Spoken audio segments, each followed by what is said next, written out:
Hello दोस्तों, आओ करें तैयारी के इस यूट्यूब चैनल में आप सभी लोगों का बहुत बहुत स्वागत है।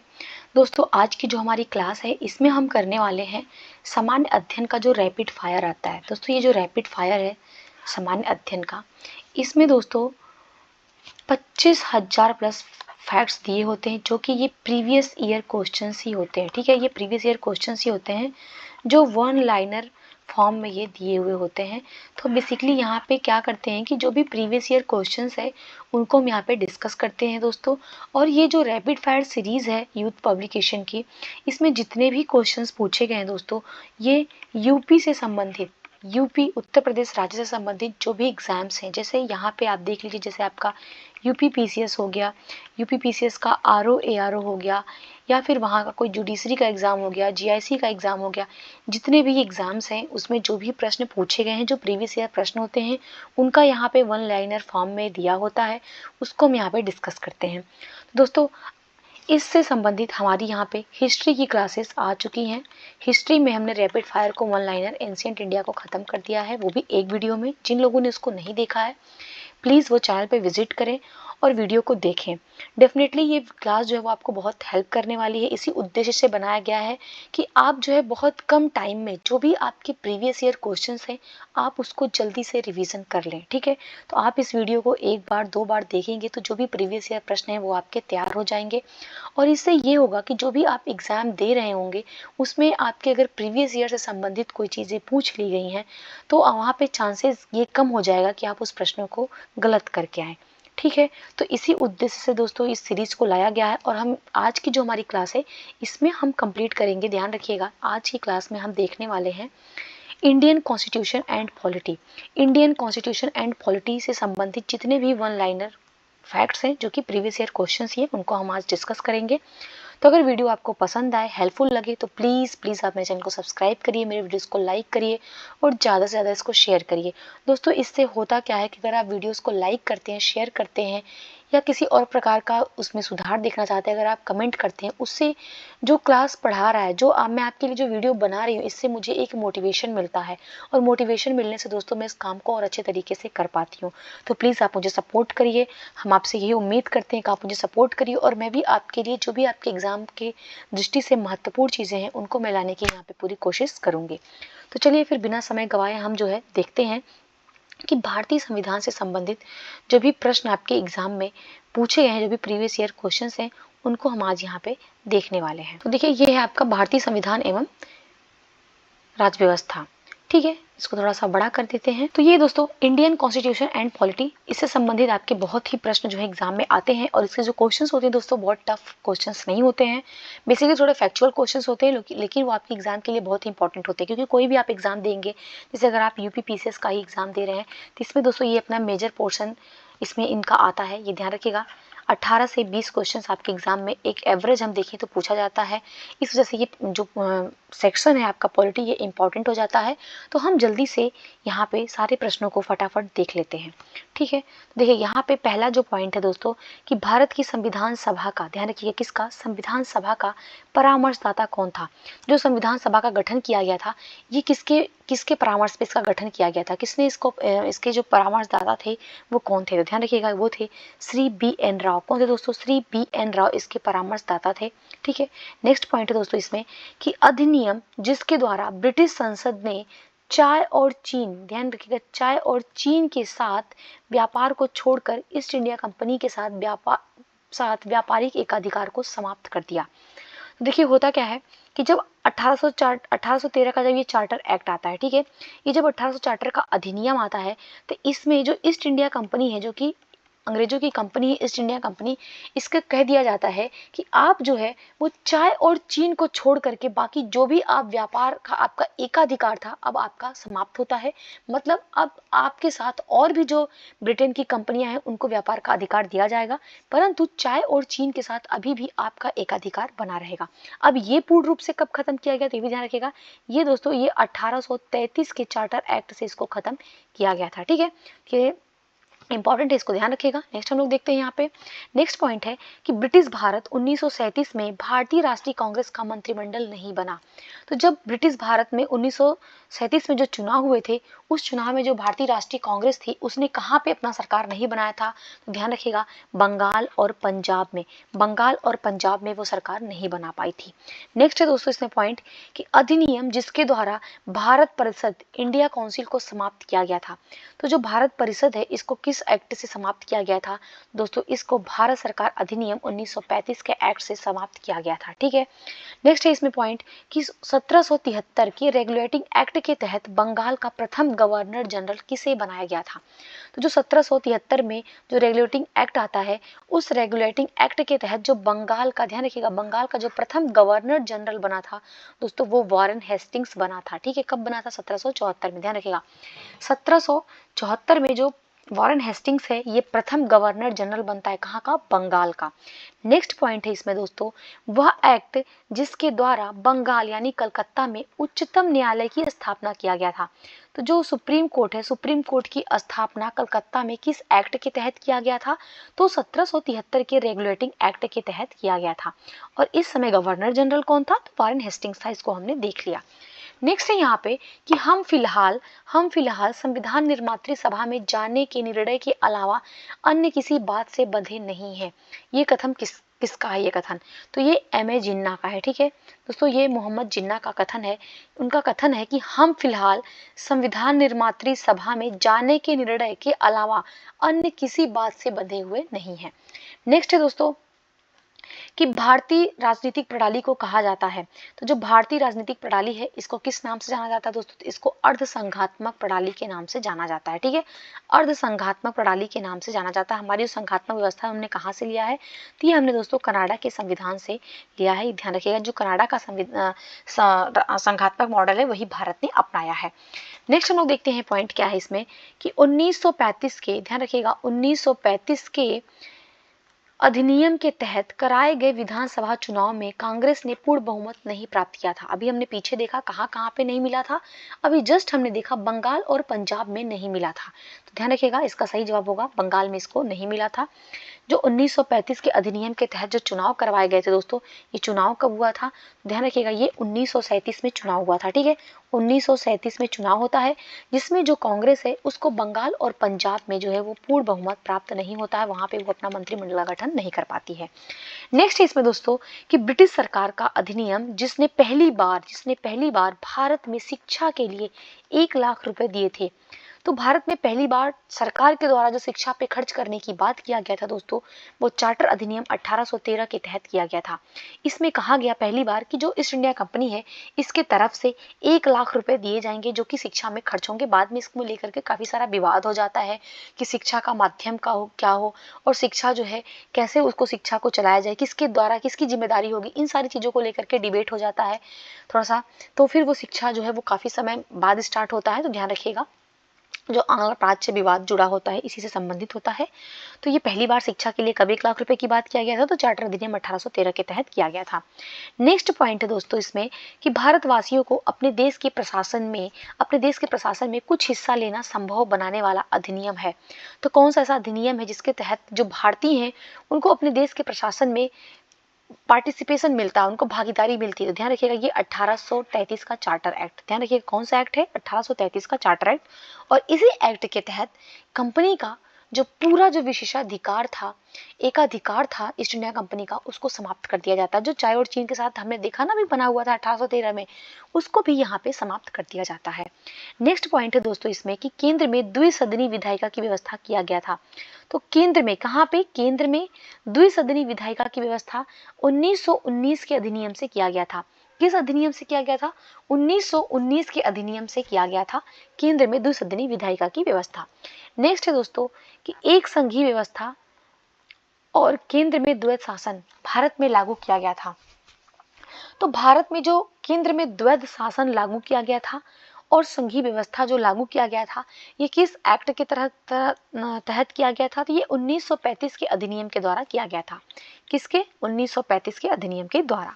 नेक्स्ट है वह अधिनियम जिसके फलस्वरूप वर्मा भारत से अलग हुआ। वेरी वेरी इंपॉर्टेंट है, ध्यान रखिएगा दोस्तों कि वो कौन सा एक्ट है जिसके तहत जो बर्मा है उसको भारत से अलग कर दिया गया था। ठीक है, तो ध्यान रखिएगा दोस्तों, इसको गवर्नमेंट ऑफ इंडिया एक्ट 1935 के तहत किया गया था। ठीक है, उस समय गवर्नर जनरल कौन था? तो डलहौजी था। डलहौजी के समय दोस्तों इसको जो है अलग किया गया था। नेक्स्ट है दोस्तों कि एक भारत शासन अधिनियम 1935 में स्वीकार हुआ महत्वपूर्ण और अस्थायी अवयव नहीं है। तो भारत शासन अधिनियम 1935 के तहत जो हमारा संविधान बना, इसमें बहुत सी चीजें जो अपनाई गई वो भारत शासन अधिनियम 1935 के तहत स्वीकार किया गया था।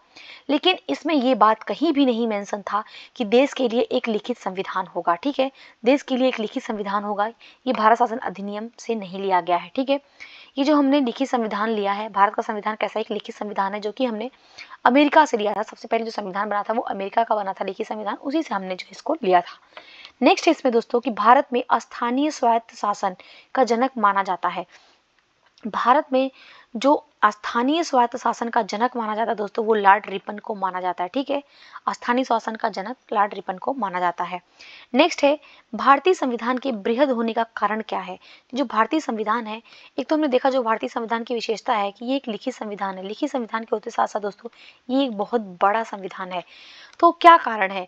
ये इस वजह से दोस्तों क्योंकि इसमें संघ तथा राज्य सरकारों का संविधान एक साथ ही दिया गया है। और अदर कंट्रीज में क्या होता है, संघ का अलग संविधान होता है, राज्यों का अलग होता है, लेकिन यहाँ पे संघ और राज्यों का एक ही संविधान है। इस वजह से ये संविधान जो है वो बहुत बड़ा है। नेक्स्ट पॉइंट है दोस्तों, यहाँ पे नेक्स्ट पॉइंट है कि पंडित जवाहरलाल नेहरू के नेतृत्व में अंतिम सरकार का गठन हुआ था। तो जो पंडित जवाहरलाल नेहरू हैं, इनके नेतृत्व में अंतरिम सरकार का गठन हुआ था। कब हुआ था? सितंबर 1946 में हुआ था। नेक्स्ट है कि भारत को एक संविधान देने का प्रस्ताव संविधान सभा के द्वारा पारित किया गया था। संविधान सभा, जो संविधान सभा है, उसने कब ये प्रस्ताव पारित किया था कि भारत के लिए एक संविधान सभा बनाई जाएगी? दोस्तों ये हुआ था 22 जनवरी 1947 को। ठीक है, 22 जनवरी 1947 को जो है ये बात किया गया था कि जो भारत का संविधान है वो संविधान सभा के द्वारा पारित किया जाएगा। नेक्स्ट है दोस्तों कि भारतीय संविधान का प्रारूप सबसे पहले किसने तैयार किया था? दोस्तों जो भारतीय संविधान है इसका प्रारूप जो सबसे पहले तैयार किया था वो बी.एन. राव ने पारित किया था। ठीक है दोस्तों, ध्यान रखिएगा, बी.एन. राव के द्वारा इसको तैयार किया गया था। नेक्स्ट पॉइंट है दोस्तों, यहाँ पे अब टॉपिक सेकंड है जिसमें हम देखेंगे कि भारत संविधान सभा का गठन देखेंगे, संविधान सभा का गठन देखेंगे, उसका कार्य देखेंगे और उसकी कार्यप्रणाली देखेंगे और उसकी विभिन्न समितियों की हम यहाँ पे चर्चा करेंगे। ठीक है दोस्तों, तो यहाँ पे हम लोग देख लेते हैं। तो देखिए इसमें पहला पॉइंट है कि भारत की संविधान सभा की अंतिम जो बैठक थी उसकी तिथि क्या है? तो भारतीय जो संविधान सभा की अंतिम बैठक हुई थी दोस्तों वो 24 जनवरी 1950 को हुई थी। 24 जनवरी 1950 को हुआ था। संविधान सभा के अध्यक्ष कौन थे दोस्तों? तो डॉक्टर राजेंद्र प्रसाद को संविधान सभा का अध्यक्ष बनाया गया था दोस्तों, और ये अस्थायी अध्यक्ष थे। ठीक है, इसमें पहला और नेक्स्ट पॉइंट है इसमें कि भारत की जो संविधान सभा है इसके पहले अध्यक्ष कौन थे? दोस्तों जो पहले अध्यक्ष थे वो डॉक्टर सच्चिदानंद सिन्हा थे, जो कि अस्थायी सदस्य थे। ठीक है, इनका डेथ हो जाता है, उसके बाद से जो अस्थायी सदस्य की नियुक्ति किया जाता है वो डॉक्टर राजेंद्र प्रसाद को अस्थायी सदस्य जो है नियुक्त किया जाता है। नेक्स्ट है दोस्तों कि भारतीय संविधान सभा के प्रथम दिन के अधिवेशन जिसको फर्स्ट डे सेशन कहा जाता है, इसकी अध्यक्षता किसने किया था? सीधी सी बात है, कौन करेगा? डॉक्टर सच्चिदानंद सिन्हा करेंगे। नेक्स्ट है 1939 में यह घोषणा किया गया कि सांप्रदायिक एवं अन्य समस्याओं के न्याय संगत समाधान का एकमात्र तरीका संविधान सभा ही है। यह कथन किसका है? यह कथन जो है दोस्तों वो महात्मा गांधी का है। महात्मा गांधी ने क्या कहा कि महात्मा गांधी ने यह घोषणा किया था 1939 में। उन्होंने कहा कि जो भी सांप्रदायिक एवं अन्य जो समस्याएं हैं अगर उनका हम न्याय संगत समाधान निकालने की बात करें तो इसका एक ही तरीका है, वो है संविधान सभा। ठीक है, संविधान सभा के द्वारा ही निकाला जाएगा। नेक्स्ट है भारत की संविधान सभा का गठन किया गया था। तो जो भारत की संविधान सभा का गठन किया गया था दोस्तों वो कैबिनेट मिशन योजना के अंतर्गत किया गया था, और ये 1946 में कैबिनेट मिशन जो है भारत में आया था, और इसी के तहत जो है भारत में संविधान सभा का गठन किया गया था। नेक्स्ट है दोस्तों इसमें पॉइंट कि संविधान सभा का पहला सत्र कब हुआ था? तो जो पहला सत्र हुआ था वो 9 दिसंबर 1946 को हुआ था। इंपॉर्टेंट है, ध्यान रखिएगा। संविधान सभा का जो पहला सत्र हुआ था दोस्तों वो 9 दिसंबर 1946 को हुआ था। नेक्स्ट है संविधान सभा का संवैधानिक सलाहकार किसे नियुक्त किया गया था, अभी हमने इसको देखा, ये डॉक्टर बी.एन. राव थे। Doctor BN. राव को संविधान सभा का संवैधानिक सलाहकार जो है वो नियुक्त किया गया था। नेक्स्ट है संविधान, भारतीय संविधान का प्रथम प्रारूप किसने तैयार किया था, तो बी.एन. राव के द्वारा ही प्रथम प्रारूप तैयार किया गया था। नेक्स्ट है संविधान निर्मात्री परिषद की जो झंडा समिति है, बहुत सारी समितियां तैयार की गई थी, उसमें जो झंडा समिति है दोस्तों, इसके अध्यक्ष कौन थे, तो जो डॉक्टर राजेंद्र प्रसाद है, डॉक्टर राजेंद्र प्रसाद को झंडा समिति का जो है अध्यक्ष बनाया गया था। और डॉक्टर राजेंद्र प्रसाद जो है ये संविधान सभा के अस्थायी सदस्य भी थे, हमने अभी देखा इनको। नेक्स्ट है कि भारतीय संविधान को संविधान सभा द्वारा अंगीकृत किया गया था, कब उसको अपना लिया गया था, तो 26 नवंबर 1949 को, ध्यान रखिएगा 26 नवंबर 1949 को जो भारतीय संविधान है उसको संविधान सभा के द्वारा अंगीकृत किया गया था। नेक्स्ट पॉइंट है कि भारत को एक संविधान देने का प्रस्ताव संविधान सभा के द्वारा पारित किया गया था। तो भारत को जो एक संविधान देने का प्रस्ताव पारित किया गया था वो संविधान सभा ने कब पारित किया था कि 22 जनवरी 1947 को, 22 जनवरी 1947 को पारित किया था। और अब इसको अंगीकृत कब किया, 26 नवंबर 1949 को किया। अब बात ये आता है कि जो भारत का संविधान है उसके निर्माण में कितना समय लगा, कितना समय लगा, तो 2 वर्ष 11 माह 18 दिन, ध्यान रखिएगा 2 वर्ष 11 माह 18 दिन का समय लगा भारतीय संविधान को बनने में। ये दोस्तों बहुत बेसिक क्वेश्चन है लेकिन ये बार बार एग्जाम में पूछे जाते हैं।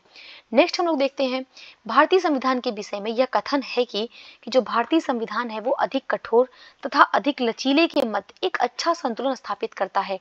ये किसका है कि जो भारतीय संविधान है दोस्तों वो अधिक कठोर और अधिक जो लचीला है इसके मध्य एक संतुलन की बात करता है। ये बात करते हैं केसी वियर, ध्यान रखिएगा केसी वियर करते हैं। नेक्स्ट है संविधान सभा कांग्रेस थी और कांग्रेस ही भारत है, बहुत फेमस स्टेटमेंट है जो बार बार एग्जाम में पूछा जाता है। जो संविधान सभा थी वही कांग्रेस थी और कांग्रेस जो था वो भारत था। ये किसका कथन है दोस्तों, तो ये ऑस्टिन का कथन है।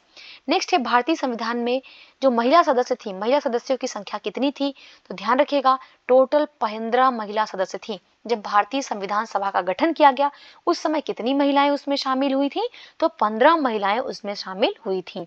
नेक्स्ट हम लोग देखते हैं दोस्तों, टॉपिक का हमारा आ गया भारतीय संविधान पर विदेशी प्रभाव। अब हम यहाँ पे देखते हैं दोस्तों विदेशी प्रभाव के बारे में। ठीक है, देखिए विदेशी प्रभाव, हमने जो हमारा संविधान है वहाँ पे फॉरेन इफेक्ट्स क्या है हमारी कॉन्स्टिट्यूशन पे। ठीक है, हमने कहाँ से किन चीज़ों को ग्रहण किया है, क्योंकि हमारा जो संविधान है, हमारे जो संविधान निर्माता थे वो बहुत ही दूरदर्शी लोग थे। उनको जो देशों में अच्छी अच्छी जो चीज़ें मिली उसको उन्होंने अपने संविधान में लागू किया। तो अब आपके एग्जाम में इससे बहुत से सारे क्वेश्चन आते हैं दोस्तों कि हमने कौन सी व्यवस्था अपने संविधान में कहाँ के संविधान से ग्रहण किया है।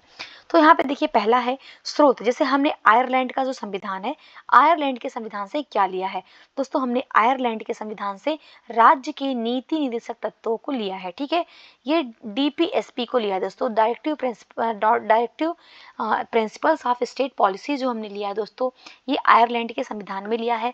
और नीति निर्देशक तत्व कहाँ पे है दोस्तों, तो ये संविधान के भाग 4 में है। ठीक है, अगर आपको अनुच्छेद पीछे पूछे तो 36 से लेकर दोस्तों 51 तक के अनुच्छेद में जो है राज्य के नीति निर्देशक तत्वों को दिया गया है।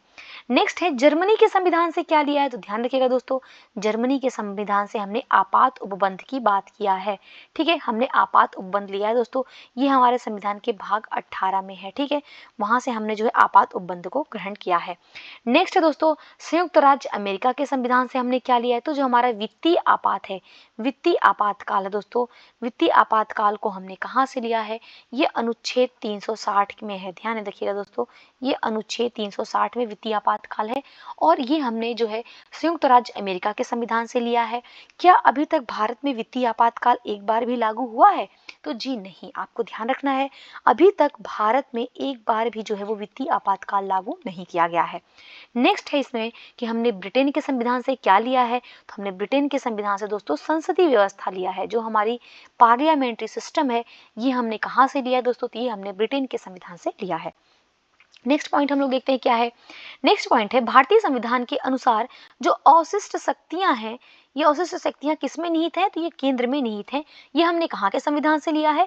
तो ये हमने कनाडा के संविधान से लिया है। ठीक है, कनाडा के संविधान से जो भी अवशिष्ट शक्तियां हैं वो केंद्र में निहित हैं।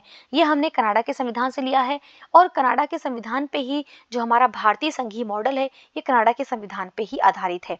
नेक्स्ट हम लोग देखते हैं दोस्तों पॉइंट कि भारतीय संविधान में जो मौलिक अधिकार है, जो हमारे फंडामेंटल राइट हैं, इसको हमने कहाँ से लिया है? तो ये हमने संयुक्त राज्य अमेरिका के संविधान से लिया है। और फंडामेंटल के राइट हमारे संविधान में कहाँ पे है? तो ध्यान रखिएगा दोस्तों, संविधान के भाग 3 के तहत। ठीक है, भाग 3 के तहत। और अनुच्छेद कितने से कितने तक है दोस्तों? तो ध्यान रखिएगा, अनुच्छेद 12 से लेकर के 35 तक जो है वो मौलिक अधिकारों की बात किया गया, जो कि हमने संयुक्त राज्य अमेरिका के संविधान से ग्रहण किया है। नेक्स्ट है दोस्तों कि संसद अवशिष्ट शक्तियों पर कानून बना सकती है। तो कौन से अनुच्छेद के तहत बना सकती है? तो ये भारतीय अनुच्छेद जो है, भारतीय संविधान का जो अनुच्छेद है 248 के तहत जो अवशिष्ट शक्तियां हैं उस पे कानून कौन बनाएगा? तो उस पे सिर्फ कानून जो है वो संसद बनाएगी।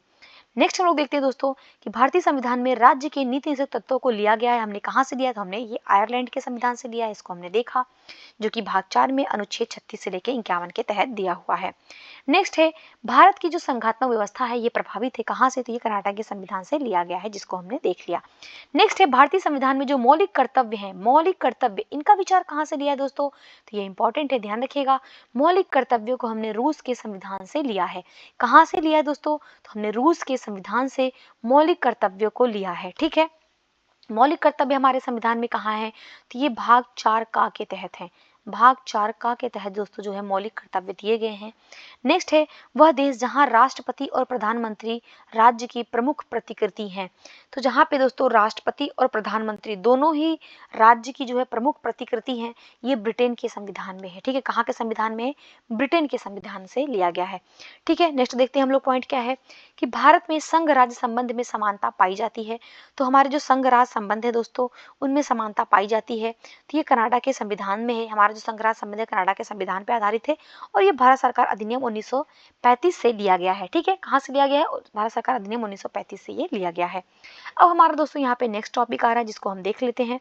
नेक्स्ट टॉपिक है दोस्तों, यहाँ पे ध्यान रखिएगा कि राष्ट्रीय प्रतीक जो नेशनल सिंबल है। ठीक है, इससे आपके एग्जाम में क्वेश्चन आता है, देखो देख लेते हैं। जो राष्ट्रीय प्रतीक है, तो संविधान सभा ने जो राष्ट्रीय गीत अपनाया था, जो राष्ट्रीय गीत हमारा क्या है? राष्ट्रीय गीत दोस्तों क्या है? ध्यान रखिएगा, राष्ट्रीय गीत क्या है? तो इसको कब अपनाया गया था दोस्तों? तो इसको अपनाया गया था दोस्तों 24 जनवरी 1950 को। ठीक है, 24 जनवरी 1950 को अपनाया गया था। आप कमेंट बॉक्स में बताइएगा कि राष्ट्रीय गीत जो है वो कौन सा हमारा राष्ट्रीय गीत है। नेक्स्ट हम लोग देखते हैं दोस्तों, इसमें टॉपिक है संविधान की प्रस्तावना। संविधान की प्रस्तावना, उद्देशिका और उसका जो विषय वस्तु है और उसका क्या इंपॉर्टेंस है। ठीक है, preamble of the constitution, subjects and its importance, यहाँ पे हम देखने वाले हैं। ये बहुत ही इंपॉर्टेंट टॉपिक है दोस्तों। ये जो संविधान की प्रस्तावना है, जो प्रियम्बल है, ये बहुत ही इंपॉर्टेंट टॉपिक है। आप खुद अभी देखिएगा कि इसके हर वर्ड से क्वेश्चन आता है। पहली चीज तो ये जो प्रस्तावना है ये आपको याद होनी चाहिए, क्योंकि इसके हर शब्द से क्वेश्चन आता है। अभी हम यहाँ पे देखेंगे किस प्रकार के प्रश्न आपके एग्जाम में पूछे गए हैं। देखिए यहाँ पे पहला है कि वह शब्द जो भारतीय संविधान की प्रस्तावना में उल्लिखित नहीं है। तो कौन सा शब्द उल्लिखित नहीं दोस्तों? तो ये जो संघीय शब्द है, ये भारतीय जो हमारी प्रस्तावना है संविधान की, उसमें ये उल्लिखित नहीं है। ठीक है, नेक्स्ट इसमें पॉइंट है दोस्तों, देखिए ये क्वेश्चन भी लेटेस्ट है, यूपीपीसीएस प्रीलिम्स 2021 का ये पूछा हुआ प्रश्न है। नेक्स्ट पॉइंट है दोस्तों कि जो गोलकनाथवाद है, गोलकनाथवाद ये कब था? ध्यान रखिएगा, ये जो गोलकनाथवाद है ये 1967 में था। जो 24वां संविधान संशोधन हुआ ये कब हुआ? तो जो संविधान का 24वां संविधान संशोधन हुआ ये 1971 में हुआ। केशवानंद भारतीवाद दोस्तों ये बहुत ही इंपॉर्टेंट है, ये कब का है? तो ये 1973 का है केशवानंद भारतीवाद, जिसमें जो है सुप्रीम कोर्ट ने अपना बेसिक स्ट्रक्चर का सिद्धांत दिया था। नेक्स्ट है 42वां संविधान संशोधन, ये कब हुआ दोस्तों? तो ये जो है ये 1976 में हुआ था। ये बहुत ही इंपॉर्टेंट है, ध्यान रखिएगा, ये दोनों ही बहुत ही इंपॉर्टेंट हैं, केशवानंद भारतीवाद और 42वां संविधान संशोधन। नेक्स्ट हम लोग देखते हैं पॉइंट क्या है कि भारतीय संविधान की प्रस्तावना में इसके सभी नागरिकों को न्याय प्रदान करने की व्यवस्था किया गया है। तो कितने प्रकार की यहाँ पे न्याय की बात किया गया है दोस्तों? तो ध्यान रखिएगा, यहाँ पे सामाजिक, आर्थिक और राजनैतिक न्याय की बात किया गया है। ठीक है, तो अगर आपसे कभी पूछे कितने न्याय की बात किया गया है, तो 3 प्रकार के न्याय की बात किया गया है। ठीक है, 3 प्रकार के जस्टिस की बात किया गया है। आपका social justice, economic justice and political justice की बात किया गया है हमारी प्रस्तावना में। नेक्स्ट है कि संविधान की मूल संरचना की अवधारणा सर्वोच्च न्यायालय द्वारा कब दिया गया था। तभी हमने देखा ये जो मूल संरचना, जो बेसिक स्ट्रक्चर दिया गया था, ये केशवानंद भारती बनाम केरल राज्य में दिया गया था। ये 1973 में दिया गया था। ठीक है, नेक्स्ट हम देखते हैं वह उद्देश्य जो भारत के संविधान की प्रस्तावना में वर्णित नहीं है। कौन सा उद्देश्य नहीं वर्णित है? तो आर्थिक स्वतंत्रता की बात नहीं किया गया है। ठीक है, ध्यान रखिएगा दोस्तों, आर्थिक स्वतंत्रता की बात नहीं किया गया है, आर्थिक न्याय की बात किया गया है। ठीक है, नेक्स्ट देखते हैं इंडिया अर्थात भारत राज्यों का एक संघ होगा। इंडिया जो है इसका मतलब क्या है कि जो भारत है ये राज्यों का संघ होगा, ये भारतीय संविधान में कहा गया है। यूनियन शब्द देश के संविधान से ग्रहण किया गया है। ये जो इंडिया शब्द है जो भारतीय राज्यों का संघ होगा, इसके लिए यूनियन शब्द का प्रयोग किया गया है। ये कहाँ से हमने लिया है? तो ये संयुक्त राज्य अमेरिका के संविधान से इसको हमने ग्रहण किया है। नेक्स्ट दोस्तों, भारतीय संविधान की प्रस्तावना में वर्णित नहीं है। क्या चीज जो है जो भारतीय संविधान की प्रस्तावना में नहीं वर्णित है? तो फिर से आया आर्थिक स्वतंत्रता। ठीक है, ध्यान रखिएगा, आर्थिक स्वतंत्रता की बात नहीं किया गया है, आर्थिक न्याय की बात किया गया है। नेक्स्ट देखते हैं दोस्तों पॉइंट कि उच्चतम न्यायालय ने धारणा प्रस्तुत की कि उद्देशिका संविधान का भाग है। जो हमारा प्रिएम्बल है, जो उद्देशिका है, ये संविधान का भाग है। ये सुप्रीम कोर्ट ने अपने किस वाद में कहा था? तो ध्यान रखिएगा दोस्तों, ये बॉम्बई बनाम यूनियन ऑफ इंडिया, बॉम्बई बनाम यूनियन ऑफ इंडिया में सुप्रीम कोर्ट ने ये डिसीजन दिया कि जो उद्देशिका है ये संविधान का भाग है। नेक्स्ट पॉइंट है भारत के संविधान में उद्देशिका का विचार कहाँ से लिया गया है? दोस्तों ये जो उद्देशिका का विचार है ये हमने अमेरिका के संविधान से लिया है। ठीक है, अमेरिका के संविधान से तो हमने उद्देशिका का विचार लिया है, लेकिन जो उद्देशिका की भाषा है दोस्तों, लेकिन जो उद्देशिका की भाषा है ये हमने ऑस्ट्रेलिया के संविधान से लिया है। ठीक है, ध्यान रखिएगा, ये हम जो है वो ऑस्ट्रेलिया के संविधान से लिए हैं। नेक्स्ट है भारतीय संविधान में संविधान की आत्मा किसे कहा जाता है दोस्तों? तो उद्देशिका, जो प्रिएम्बल है। देखिए कितनी बार रिपीटेड क्वेश्चन है, ध्यान रखिएगा, संविधान की जो आत्मा कहा जाता है वो उद्देशिका को कहा जाता है। नेक्स्ट है दोस्तों कि भारत को धर्मनिरपेक्ष राज्य वर्णित करता है। तो भारत को धर्मनिरपेक्ष राज्य कौन वर्णित करता है? तो ये संविधान की प्रस्तावना वर्णित करता है। धर्मनिरपेक्ष मतलब कि जो भारत देश होगा उसका कोई धर्म नहीं होगा, वो किसी एक विशेष धर्म को अपनाएगा नहीं, बल्कि सर्वधर्म समभाव की भावना रखेगा। ठीक है, सभी धर्मों को समान संरक्षण देगा, समान बढ़ावा देगा, समान आदर दिखाएगा। ठीक है, ये ध्यान रखिएगा।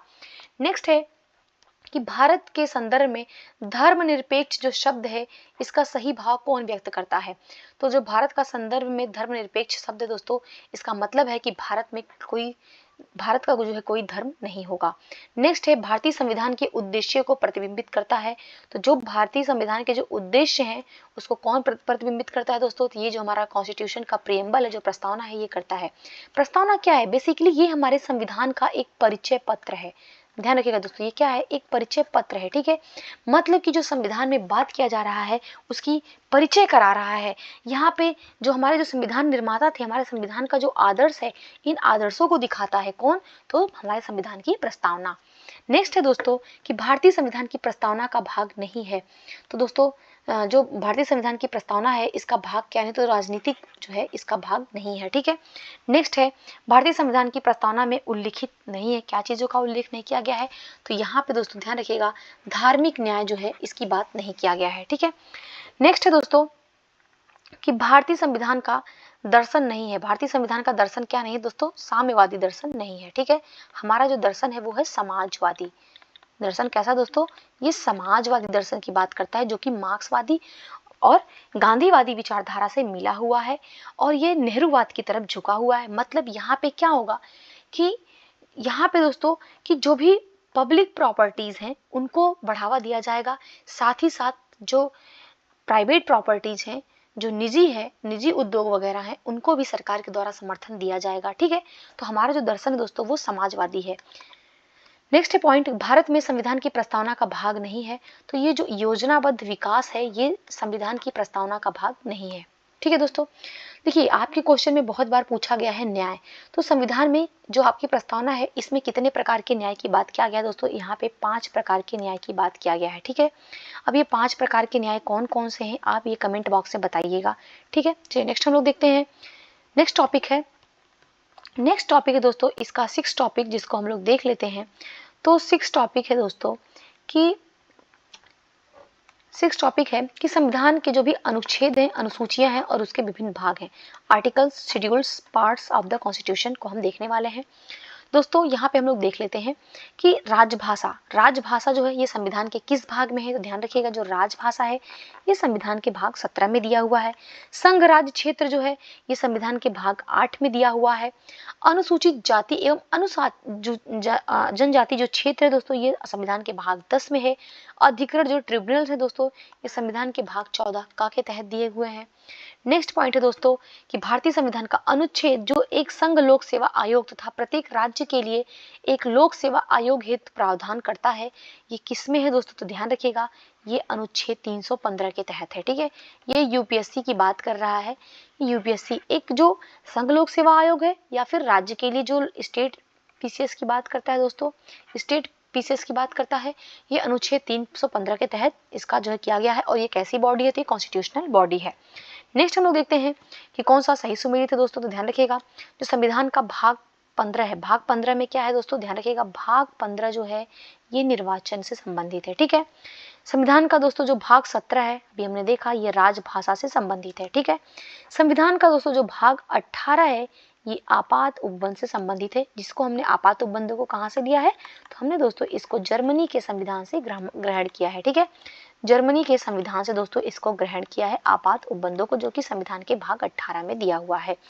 नेक्स्ट है भाग 20, भाग 20 के तहत दोस्तों संविधान संशोधन का बात किया गया है और इसके लिए आर्टिकल कौन सा है, तो 368 के तहत भारतीय संविधान जो भी है उसमें संशोधन किया जाएगा। नेक्स्ट हम लोग पॉइंट देखते हैं दोस्तों कि भारतीय संविधान का वह अनुच्छेद जो भारत के राष्ट्रपति को क्षमादान का, जो राष्ट्रपति को क्षमादान का अधिकार देता है वो अनुच्छेद 72 के तहत। ठीक है, अनुच्छेद 72 के तहत राष्ट्रपति को क्षमादान का अधिकार है। नेक्स्ट है भारतीय संविधान के अनुच्छेद से उच्चतम न्यायालय ने जीविका के आधार, निजता का अधिकार, सम्मान एवं अधिकार एवं सुनवाई का अधिकार निकाले हैं। जैसे देखिए क्या है कि जो हमारा संविधान है, हमारे संविधान में सुप्रीम कोर्ट ने कहा है कि हमको जीविका का अधिकार है, हमको जीवित रहने का अधिकार है, हमारे प्राइवेसी का अधिकार है, हमको निजता का अधिकार है, इसके अलावा हमको डिग्निटी लाइफ का अधिकार है, सम्मानपूर्ण तरीके से जीवन जीने का अधिकार है। ये सभी जो बातें हैं ये किस अनुच्छेद के तहत आती हैं, तो ये अनुच्छेद 21 के तहत आती हैं, जो कि क्या है हमारा मूल अधिकार है, फंडामेंटल राइट है। नेक्स्ट हम लोग देखते हैं दोस्तों कि भारतीय संविधान की 6ठी अनुसूची में प्रदत्त स्वायत्त जिला परिषद की स्थापना उत्तर पूर्व भारत के राज्य पर लागू नहीं होती है। तो कौन से राज्य पे लागू नहीं होती है, तो नागालैंड राज्य पर। ठीक है, नागालैंड राज्य में जो भी 6ठी अनुसूची में जो भी जिला परिषद की स्थापना की बात किया गया है, स्वायत्त जिला परिषद की, ये नागालैंड राज्य के लिए नहीं है।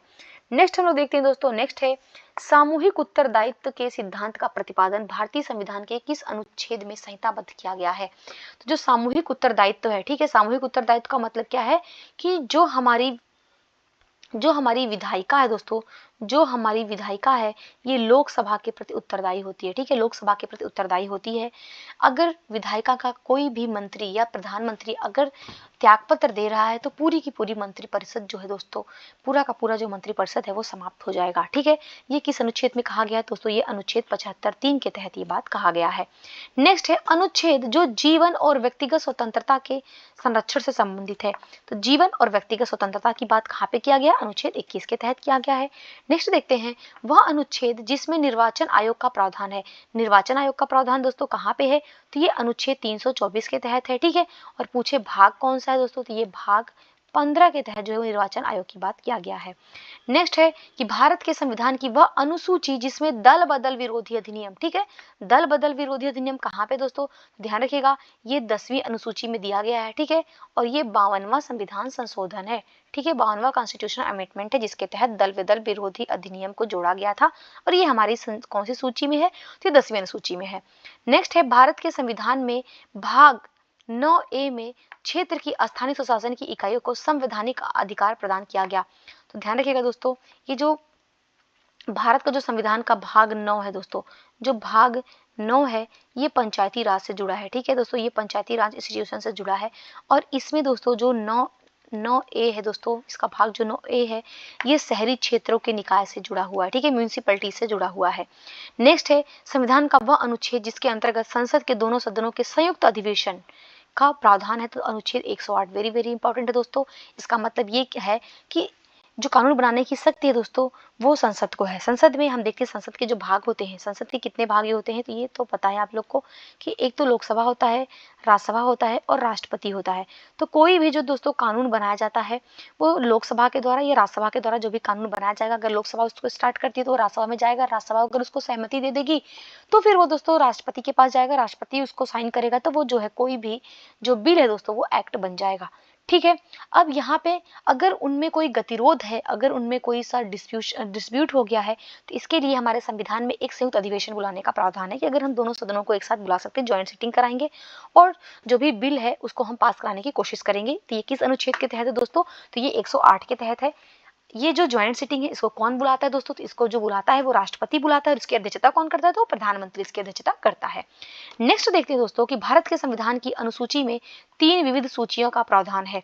जो 3 विविध सूचियों का बात किया गया दोस्तों वो किस अनुसूची में किया गया है? तो ध्यान रखिएगा वो अनुसूची 7 में किया गया है। ठीक है, अनुसूची 7 में किया गया। कौन कौन सी 3 सूचियां दोस्तों? ध्यान रखिएगा, संघ सूची है। कौन कौन सी है दोस्तों? यहाँ पे देख लेते हैं। तो एक तो दोस्तों संघ सूची है, संघ सूची है, राज्य सूची है और समवर्ती सूची है। इसका मतलब ये हुआ दोस्तों कि जो संघ सूची है इसमें कानून बनाने की शक्ति जो है वो संघ सरकार को है, राज्य सूची पे कानून बनाने की शक्ति राज्य सरकार को, और समवर्ती सूची पे दोस्तों राज्य सरकार और संघ सरकार दोनों ही जो है कानून बना सकती हैं। लेकिन जो मोस्ट प्रोबेबली जो कानूनों को स्वीकार किया जाएगा, अगर कोई गतिरोध हो गया तो जो संघ उस पर कानून बनाएगी उसको जो है स्वीकार किया जाएगा। नेक्स्ट हम लोग देखते हैं दोस्तों, इसमें पॉइंट है कि भारतीय संविधान का वह अनुच्छेद जो आकस्मिकता निधि से संबंधित है, जो दोस्तों आकस्मिक निधि से संबंधित है, आकस्मिक फंड की बात जो करता है दोस्तों, ये अनुच्छेद 267। ध्यान रखिएगा दोस्तों, अनुच्छेद 267 दोस्तों जो है वो आकस्मिक निधि की बात करता है। नेक्स्ट पॉइंट हम लोग देखते हैं इसमें क्या है दोस्तों। देखिए ये सारे लेटेस्ट एग्जाम में पूछे गए हैं, चाहे वो यूपीपीसीएस आरओ का हो गया, यूपीपीसीएस प्रीलिम्स का हो गया, ये सारे 21 में पूछे हुए प्रश्न है दोस्तों। तो आप देख सकते हैं प्रश्नों का नेचर कैसा है। नेक्स्ट हम लोग देखते हैं दोस्तों, पॉइंट है कि यहाँ पे विषय दिया हुआ और उससे संबंधित अनुच्छेद दिए हुए हैं। तो न्यायपालिका व कार्यपालिका का पृथक्करण दोस्तों, न्यायपालिका और कार्यपालिका का जो पृथक्करण है ये अनुच्छेद 50 के तहत दिया हुआ है। नेक्स्ट है इसमें दोस्तों कि अनुसूचित जातियों तथा अनुसूचित जनजातियों के शैक्षणिक तथा आर्थिक हितों की जो अभिवृद्धि की बात किया गया है ये अनुच्छेद 46 के तहत किया गया है। ठीक है दोस्तों, ध्यान रखिएगा ये अनुच्छेद 46 के तहत, मतलब एक ये डीपीएसपी है। ठीक है, ये नीति निर्देशक तत्व है। नेक्स्ट है ग्राम पंचायतों के गठन और उन्हें स्वायत्त शासन की इकाइयों के रूप में कार्य करने के योग्य बनाने की बात कहाँ पे किया गया है?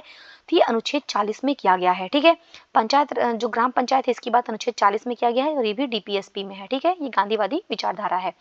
नेक्स्ट देखते हैं दोस्तों हम लोग इसमें पॉइंट कि सूची 1 को सूची 2 से सुमेलित करना है।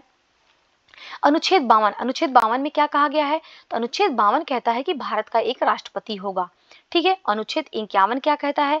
तो अनुच्छेद 51 हमने देखा, अनुच्छेद 51 मौलिक कर्तव्य की बात करता है। ठीक है, मौलिक कर्तव्य जिसको हमने रूस के संविधान से लिया है। हमने पीछे देखा दोस्तों कि इसको हमने रूस के संविधान से लिया है और ये संविधान के भाग 4 का के तहत दिए हुए हैं, अनुच्छेद 51 के तहत।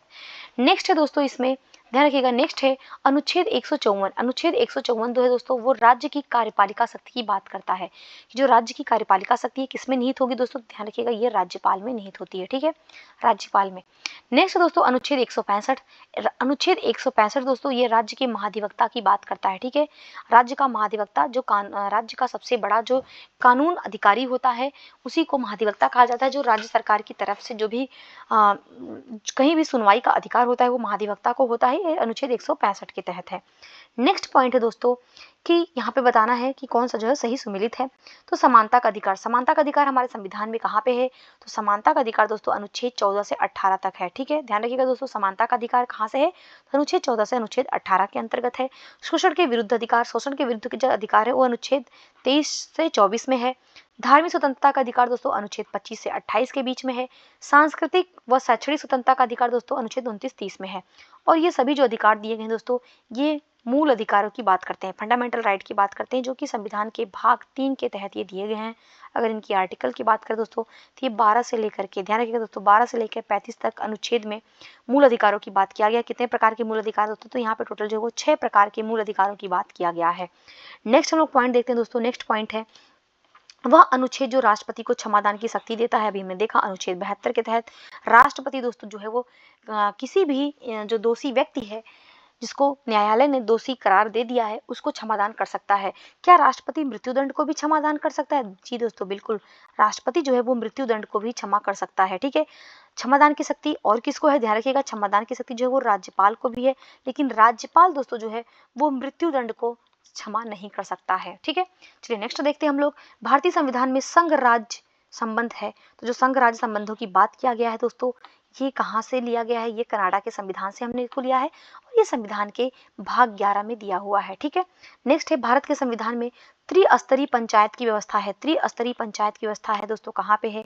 भाग 9 में है। ठीक है, हमने देखा भाग 9 में है त्रिस्तरीय पंचायती राज व्यवस्था की बात। ठीक है, जिसको हमने बलवंत राय मेहता समिति के अनुशंसा पे इसको अपनाया था। नेक्स्ट देखते हैं दोस्तों, यहाँ पे कुछ अनुसूची है और उसके विषय दिया हुआ है। तृतीय अनुसूची, देखिए संविधान में हमारे टोटल कितनी अनुसूचियां हैं? ध्यान रखिएगा, हमारे संविधान में दोस्तों टोटल जो है वो 12 अनुसूचियों की बात किया गया है। ठीक है दोस्तों, कितनी अनुसूचियां हैं? टोटल 12 अनुसूचियां हैं। जब संविधान बना था उस समय संविधान में 8 अनुसूचियां थी।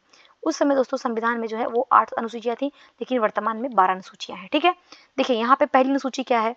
पहली अनुसूची है दोस्तों, सॉरी यहाँ पे तृतीय अनुसूची है, शपथ या प्रतिज्ञान के प्रारूप की बात करता है।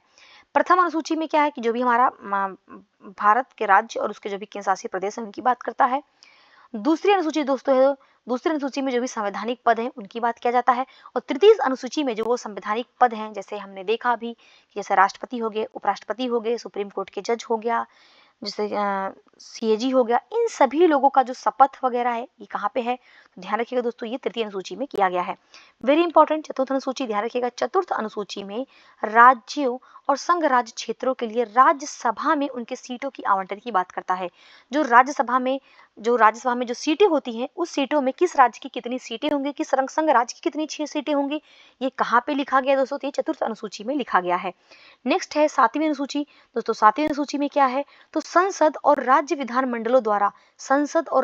मंडलों द्वारा बनाई जाने वाली जो विधियां हैं इनकी सूची कहाँ पे है दोस्तों? तो ध्यान रखिएगा, ये जो है वो सातवीं अनुसूची में है। ठीक है, नेक्स्ट है आठवीं अनुसूची दोस्तों। आठवीं अनुसूची में भाषाएं हैं। ठीक है, आठवीं अनुसूची में भाषाओं की चर्चा मिलती है। कितनी भाषाएं हैं दोस्तों? यहाँ पे हमको टोटल जो है वो 22 भाषाएं देखने को मिलती हैं। ठीक है, नेक्स्ट है दोस्तों इसमें पॉइंट कि संविधान के भाग दिया हुआ है और उसकी विषय दिया हुआ है। संविधान का भाग एक में क्या है दोस्तों? भाग 1 में संघ तथा उसके राज्य क्षेत्र की बात करता है, जो कि आर्टिकल 1 से लेकर के 4 तक है। ठीक है, से भाग 2 क्या है दोस्तों? भाग 2 जो नागरिकता की बात करता है, और नागरिकता में दोस्तों जो इसमें आर्टिकल है वो 5 से लेकर के 11 तक के अनुच्छेद को नागरिकता के अंतर्गत रखा गया है। नेक्स्ट देखते हैं हम लोग भाग 3। भाग 3 के तहत दोस्तों मौलिक अधिकार की बात किया गया है, और मौलिक अधिकार में जो आर्टिकल है दोस्तों वो आर्टिकल 12 से लेकर के 35 तक के जो अनुच्छेद हैं वो मौलिक अधिकार से संबंधित हैं। नेक्स्ट है भाग 4 दोस्तों। भाग 4 में नीति निर्देशक सिद्धांतों की बात किया गया है, डीपीएसपी की बात किया गया दोस्तों, जो कि आर्टिकल आपके 36 से लेके 51 तक के अनुच्छेदों के तहत वर्णित है। नेक्स्ट है अनुच्छेद 4A दोस्तों। अनुच्छेद जो 4A है इसमें मौलिक कर्तव्यों की बात किया गया है, जिसको हमने रूस के संविधान में लिया है।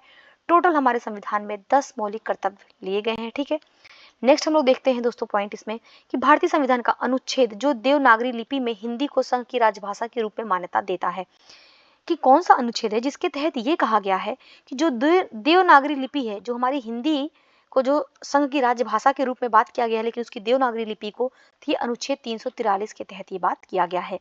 नेक्स्ट है दोस्तों कि भारतीय संविधान के तहत उत्तर प्रदेश में महाधिवक्ता नियुक्त होते हैं। अभी हमने देखा कि जो राज्य के महाधिवक्ता होता है ये सबसे बड़ा कानून अधिकारी होता है, और ये अनुच्छेद 165 के तहत इसका वर्णन है दोस्तों। और ये कैसा है?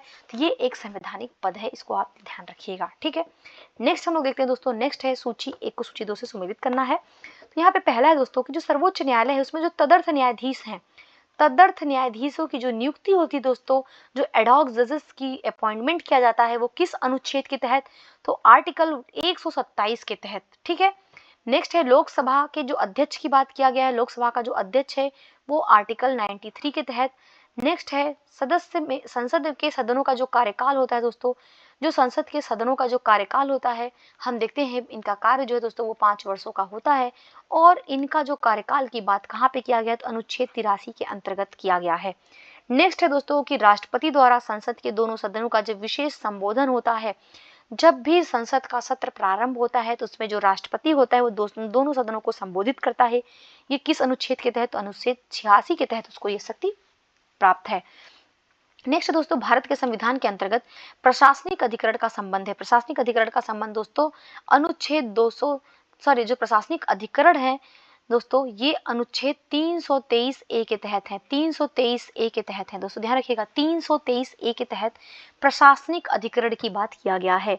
नेक्स्ट है दोस्तों, अनुसूची में पंचायती राज संबंधित है। पंचायती राज दोस्तों कहाँ पे है, तो ये अनुसूची जो है, अनुसूची 11 के तहत जो है वो पंचायती राज को दिया गया था, जिसको जो है दोस्तों ध्यान रखिएगा 1993 में इसको संविधान में 2 संविधान संशोधन होता है, उसके तहत इसको जोड़ा गया था। नेक्स्ट देखते हैं दोस्तों कि भारतीय संविधान की जो छठी अनुसूची के प्रावधान लागू होते हैं। तो जो छठी अनुसूची है दोस्तों, ये कहाँ पे लागू होते हैं, तो त्रिपुरा राज्य पे लागू होते हैं। ठीक है, यहाँ पे ध्यान रखिएगा असम, मेघालय, त्रिपुरा, मिजोरम, एम, टीएम, ठीक है दोस्तों, यहाँ पे लागू होते हैं छठी अनुसूची के जो प्रावधान है। नेक्स्ट है वह मामला जिसमें भारत के सर्वोच्च न्यायालय ने प्रस्तावना को भारतीय संविधान का भाग नहीं बताया है। ये कहाँ पे कहा गया है कि जो प्रस्तावना है ये जो संविधान का भाग नहीं है। ध्यान रखिए दोस्तों, ये बेरुबारी केस में कहा गया है कि जो प्रस्तावना है वो संविधान का भाग नहीं है। नेक्स्ट है दोस्तों, नेक्स्ट है यहाँ पे, नेक्स्ट है कि सूची 1 को सूची 2 से सुमेलित करना है। यहाँ पे अनुच्छेद 324 निर्वाचन आयोग से संबंधित है। ठीक है, अनुच्छेद 315 में लोक सेवा आयोग की बात किया गया है। अनुच्छेद 280 है दोस्तों, वेरी वेरी इंपॉर्टेंट, ध्यान रखिएगा, ये वित्त आयोग है। वित्त आयोग का अनुच्छेद 280 के तहत 5 वर्षों के लिए इसका गठन किया जाता है।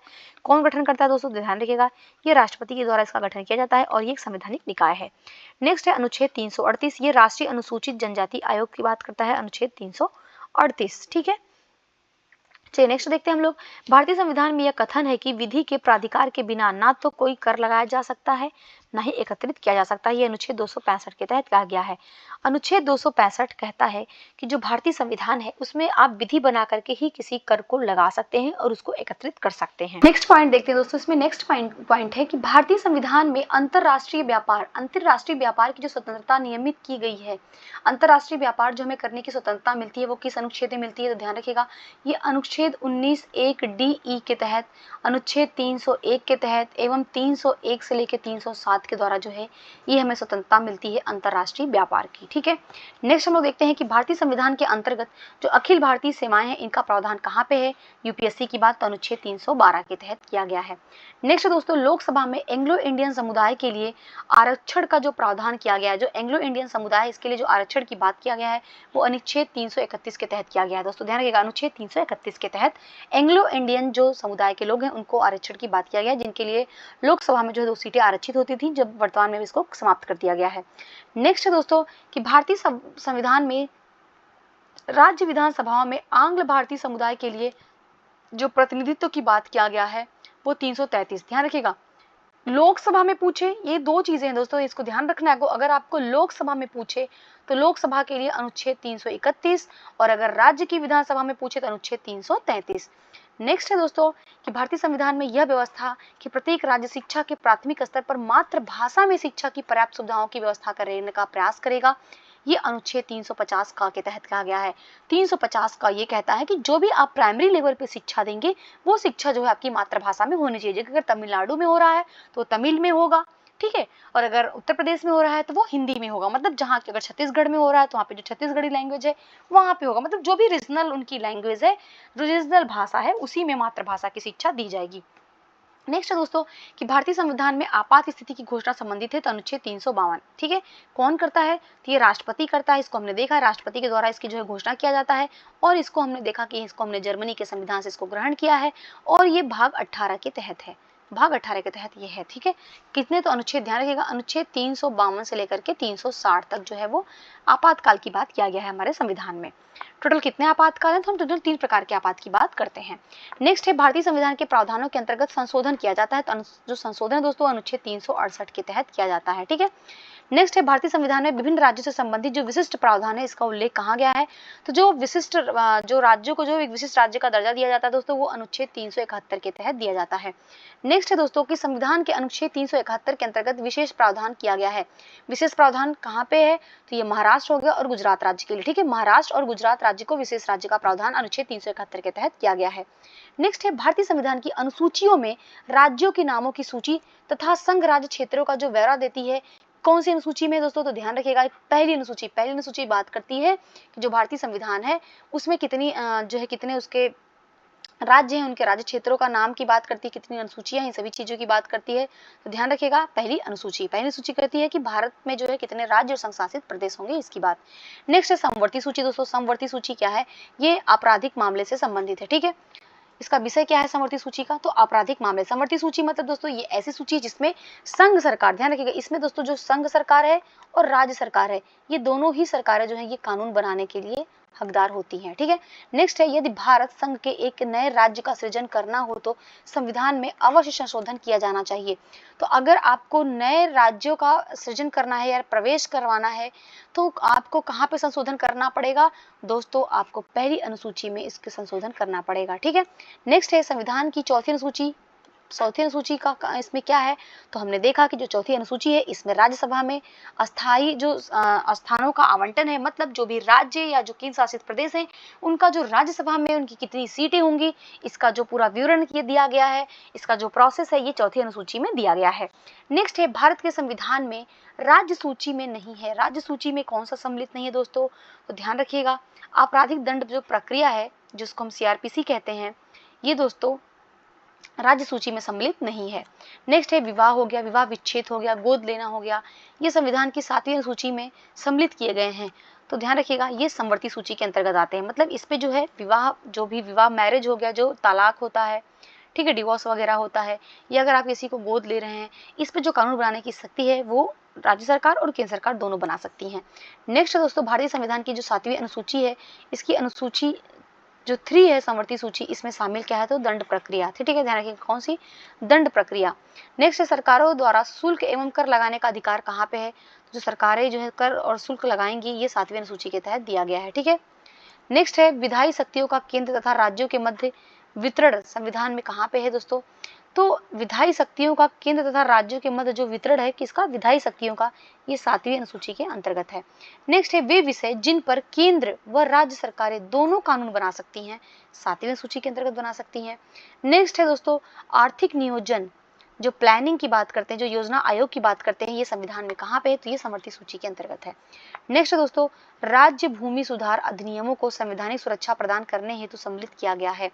तो जो राज्य भूमि सुधार अधिनियम है उनको जो कॉन्स्टिट्यूशनल सुरक्षा प्रदान किया जाता है दोस्तों, ये 9वीं अनुसूची के तहत दिया जाता है। अगर आप किसी भी चीजों को अगर 9वीं सूची में डाल देंगे तो उस पे ये होता था कि जो जुडिशियल रिव्यू है उसका नहीं हो सकता है, लेकिन अब ऐसा नहीं दोस्तों, उसका जो सुप्रीम कोर्ट उसका जुडिशियल रिव्यू करती है। नेक्स्ट दोस्तों भारतीय संविधान की 11वीं अनुसूची संबंधित है। 11वीं अनुसूची में क्या है तो पंचायती राज संबंधित है, ठीक है। 11वीं अनुसूची में क्या है दोस्तों, पंचायती राज है। मैंने भी पीछे पूछा कि इसको कौन से संशोधन के द्वारा जोड़ा गया था, तो ध्यान रखिएगा इसको 73वें संविधान संशोधन अधिनियम के द्वारा इसको जोड़ा गया था 11वीं अनुसूची को, ठीक है। कब जोड़ा गया था, 1992 में इसको जोड़ा गया था। नेक्स्ट है भारतीय संविधान को विभाजित किया गया है। तो भारतीय संविधान के टोटल कितने भाग है दोस्तों, तो टोटल जो है 22 भाग हमें देखने को मिलते हैं संविधान में। नेक्स्ट दोस्तों जो भारतीय संविधान का दोस्तों जो भाग 16 है, इसका अनुच्छेद 330 से लेकर के 342 तक संबंधित है किससे, जो भाग 16 है दोस्तों इसमें क्या है, लोकसभा में अनुसूचित जाति जनजाति की आरक्षण तथा एंग्लो इंडियन समुदाय के प्रतिनिधित्व की बात करता है, ठीक है। नेक्स्ट है जो संविधान का भाग 6 है, भाग 6 किससे संबंधित दोस्तों, तो ये राज्य विधायिका से संबंधित है, राज्यों से संबंधित है। नेक्स्ट है हमारे संविधान में 3 सोपानों में पंचायतें बनाने की जो परिकल्पना है ये कहाँ पे दोस्तों, तो ये भाग 9 के तहत है, ठीक है दोस्तों, ध्यान रखिएगा किसके, भाग 9 के तहत जो है पंचायती राज की बात किया गया है। नेक्स्ट है संघ का नाम और अधीनस्थ क्षेत्र संबंधित है, किससे संबंधित है दोस्तों, तो ये अनुच्छेद 1 से संबंधित है, ठीक है। अनुच्छेद 1 में कहा गया है कि जो भारतीय संघ का नाम और जिसके अधीनस्थ जितने भी क्षेत्र आते हैं। नेक्स्ट है इसमें नागरिकता संबंधित है किससे, अनुच्छेद 5 से, ठीक है, अनुच्छेद 5 से। नागरिकता को हमने देखा, नागरिकता दोस्तों ये भाग 2 के तहत है और अनुच्छेद 5 से लेकर के 11 तक, ठीक है, 5 से लेकर 11 तक नागरिकता की बात किया गया है। नेक्स्ट है इसमें विधि के समझ समता की बात कहाँ पे किया गया, अनुच्छेद 14 ये मूल अधिकार है। विधि मतलब कोई भी व्यक्ति चाहे वो अमीर हो चाहे वो गरीब हो, जो भी विधि बनाई जाएगी वो सभी के लिए समान होगी।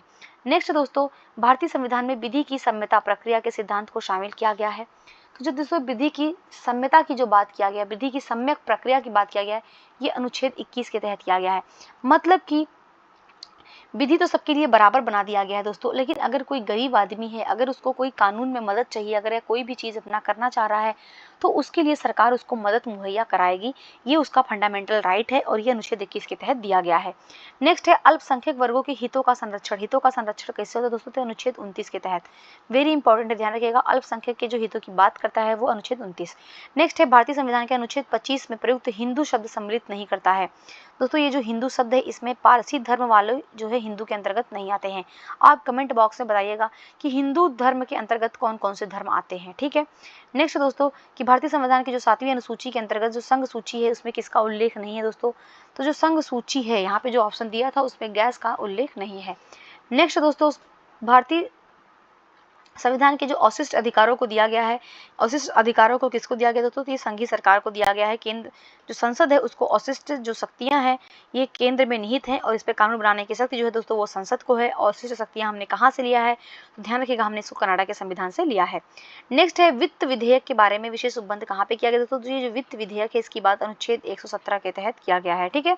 नेक्स्ट है भारत के संविधान में संघ राज्य संबंधों का उल्लेख किया गया दोस्तों। संघ राज्य संबंधों का जो उल्लेख है वो भाग 11 के तहत किया गया है। नेक्स्ट है भारतीय संविधान में केंद्र राज्य विधायी संबंध कहाँ पे दिए गए हैं दोस्तों? केंद्र राज्य विधायी संबंध है ये भाग 11 के तहत दिए गए हैं। नेक्स्ट है भारत के बाहर के स्थानों को तीर्थ यात्राएं का विवरण विषय जो है वो प्रगणित है कहाँ पे? तो संघ सूची में। संघ सूची में भारत के जो बाहर के स्थान है, भारत के स्थानों की जो तीर्थ यात्राएं हैं इसे कराने की बात कहाँ पे है? तो इस संघ सूची में है। नेक्स्ट है संविधान में यह उपबंधित है कि भारतीय संविधान को भारत का संविधान कहा जाएगा। तो जो भारतीय संविधान है उसको भारत का संविधान कहा जाएगा, ये संविधान में कहाँ पे? तो अनुच्छेद 393 में है, ठीक है दोस्तों। अनुच्छेद 393 के तहत कहा गया है कि जो भारतीय संविधान है वो भारत का संविधान है, ठीक है। नेक्स्ट दोस्तों कि संविधान में संसद के किसी सदन के सदस्य का पद सदन की अनुमति के बिना 60 दिनों तक 60 डेज तक सभी बैठकों में उसके अनुपस्थित रहने के आधार पर सदन द्वारा रिक्त घोषित किया जाएगा। तो ये कौन से अनुच्छेद में कहा गया है कि कोई भी जो सदन का सदस्य है अगर वो 60 डेज तक, अगर वो दोस्तों 60 डेज तक वो जो है वो अब्सेंट रहता है, अनुपस्थित रहता है, तो उसका जो पद है वो रिक्त घोषित कर दिया जाएगा। ये अनुच्छेद 104 के तहत कहा गया है। नेक्स्ट दोस्तों संविधान के अंतर्गत संसद के किसी सदस्य की अयोग्यता के संबंध में राष्ट्रपति निर्वाचन आयोग की राय मानने को बाध्य है। ये कहाँ पे कहा गया है दोस्तों? तो ये अनुच्छेद 103 के तहत कहा गया है। अनुच्छेद 103 के तहत अगर कोई भी सदस्य जो है वो किसी भी जो निर्वाचन से संबंधित जो कोई भी दोस्तों जो संसद सदस्य है वो योग्य है या नहीं है, इसके बारे में जो राष्ट्रपति है वो निर्वाचन आयोग की सलाह पे ही काम करेगा और उसकी सलाह को मानने के लिए बाध्य है। नेक्स्ट दोस्तों कि भारत के संविधान के अंतर्गत वार्षिक बजट पेश किया जाता है अनुच्छेद 112 के तहत, जिसको हम वार्षिक बजट कहते हैं। ये शब्द का जो प्रयोग कहाँ पे किया गया था? अनुच्छेद 112 के तहत जो है दोस्तों इसको जो है जो वार्षिक विवरण की बात किया गया है। बजट शब्द का उल्लेख जो है दोस्तों वो संविधान में देखने को नहीं मिलता है। नेक्स्ट है भारतीय संविधान में उच्चतम न्यायालय को अपने द्वारा सुनाए गए निर्णय का पुनरावलोकन, जो उच्चतम न्यायालय है हमारा जो सुप्रीम कोर्ट है वो अगर अपने द्वारा कोई निर्णय देता है फिर वो दोबारा अपने निर्णयों की जांच करता है कि जो निर्णय है ये सही है या गलत है। तो ये शक्ति उसको कहाँ से है दोस्तों? तो ये अनुच्छेद 137 के तहत होती है। और कहाँ से लिया है दोस्तों? तो ध्यान रखिएगा जो जुडिशियल रिव्यू की शक्ति है दोस्तों ये लिया है हमने यूएसए के संविधान से, ठीक है, अमेरिका के संविधान से इसको ग्रहण किया है। नेक्स्ट है भारतीय संविधान में दल विरोधी कानूनों को कहाँ पे रखा गया? 10वीं अनुसूची में रखा गया है, ठीक है।